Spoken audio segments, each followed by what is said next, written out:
All right, People versus Anthony Capel, 227189 FY. Mr. Capel appears in person this morning along with counsel Nancy Schaub. Good morning. The prosecution does not appear this morning of their own choosing. In regard to the matter, then, did you have a chance to go over the resentencing recommendations with Mr. Capel? I did, Your Honor. There's nothing of a factual nature that we need to address in there. I did talk to Mr. Capel about his payments. He's indicated that he was planning on paying with his taxes. I think he has some financial difficulties due to being in and out of work. So I think he's trying to catch up on some back bills and putting the court on the back burner, so to speak. Advised him that's not a good idea. Even paying $5 a week would make an impression on the court. So I think he'll try and do better going forward.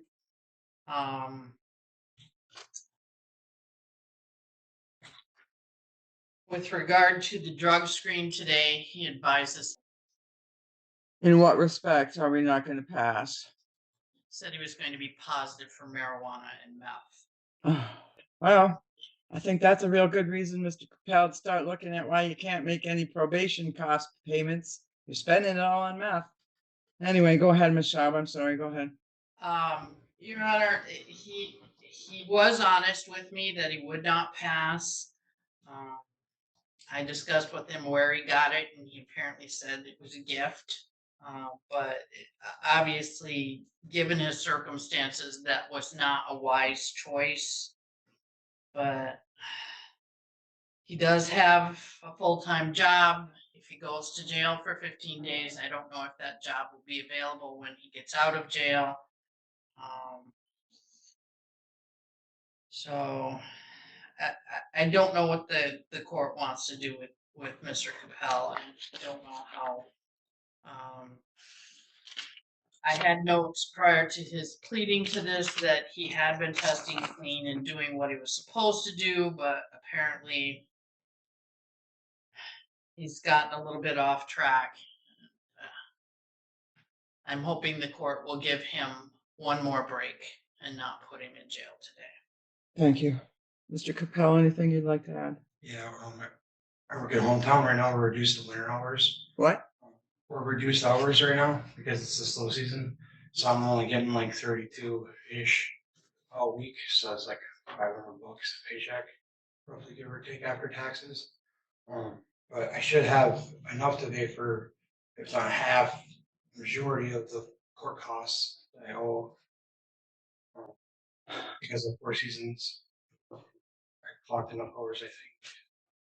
I'm just waiting on the W-2 SE. I worked there for 2 days.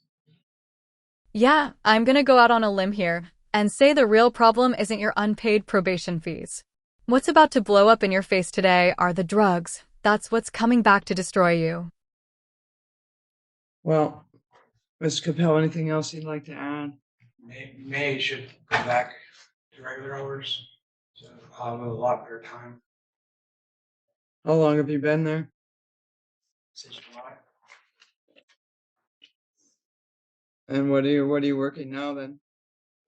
Well, it's a rotating schedule, so it's 8 to 4 with Wednesday off, and then Saturday off for my work camp, and then it's 9 to 4 or 9 to 5 with Wednesday off, and then I work that Saturday 8 to 1. That's if I don't get sent home early, because we have a high school kid that comes in about 3:30. I usually let him get a couple hours for the end of the day there.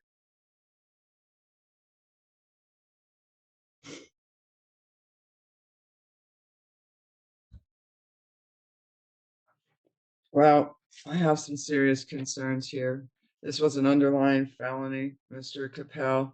He had 2 charges of assault with a dangerous weapon, felonious assault, felony firearm, reckless use of a firearm. And it was a very troubling underlying situation. In a dating relationship, argument the day before, pushed her on several occasions. Victim and another victim were present in the apartment. You became upset, retrieved a revolver from your bedroom, brandished the revolver, and demanded everyone leave the apartment. That was pled down by the prosecutor's office. You ended up pleading on a domestic violence, an assault and battery, and a reckless use of a firearm, all in misdemeanor court. That you were placed on probation for in January of 2023. Your bond conditions, sir, where you were not supposed to be using marijuana or other types of controlled substances that weren't prescribed to you way back in November of 2022. That was put into place. That continued when you were sentenced in January of 2023. In regard to the matter, then, we've had several blips with your probation, and then most recently, what you're being sentenced for today was on September 20th, you had a positive for methamphetamine. Here we are in January of 2024, and your lawyer's telling me you're still going to be positive. I lowered your payment to $100 a month starting back then in October, and you still haven't made any payments because from what it seems like to me, the money's going out the door. Maybe you've got less hours, but you have not. How do you justify purchasing methamphetamine? You can't. And maybe it was a gift, maybe it wasn't, but now we got September and January on top of everything else going on here. It sounds to me from the behavior that was demonstrated at the underlying charge, you had probably some meth going on that day and an inability to control your anger due to the ingestion of meth. It does not do good things to people. You're lucky you didn't kill somebody that day. This is absolutely ridiculous. Now you come in here telling me, I can't go to jail, Judge, because, I'm going to lose my job and I value my job. If you valued your job, you wouldn't have been doing meth. You know you're being watched. I mean, how bad of a problem do you have when you know you're being watched? You're coming in to get sentenced for violating your probation for using meth, and you come in here dirty for meth. That's not my problem. That's your problem.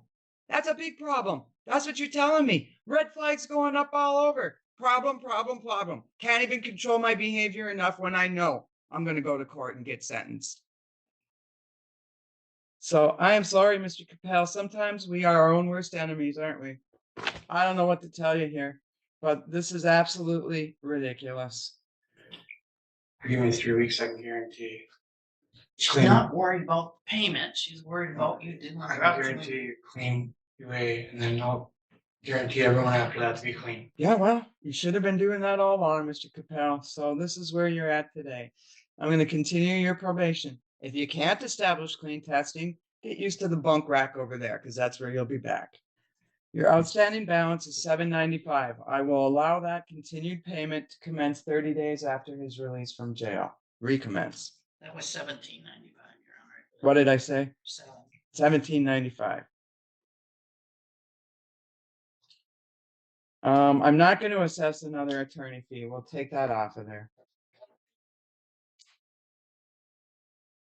Can I get a report date? I'm going to order 15 days in jail, 0 days credit. I will hold 10 days in abeyance if you successfully pass a drug screen today at booking. If you don't, you will serve the 15 days commencing immediately. Well, looks like he's getting slammed with 15 days, and it starts right now. You are still required to attend the Divert Counseling Program. You can continue attending that. So, Mr. Capel, if you can't pass the screen today, you're going to be sitting here 15 days. I can't get a check-in date, so. No, it's right now. When you Right now. get out of jail, you check in with your probation officer as soon as possible. Right now, Mr. Capel, you made this bad yourself. Think about it. You got 15 nights to think about it. Sign, and then he'll take you down to probation. Yes, he's going to jail either for 5 days or 15, depending on him.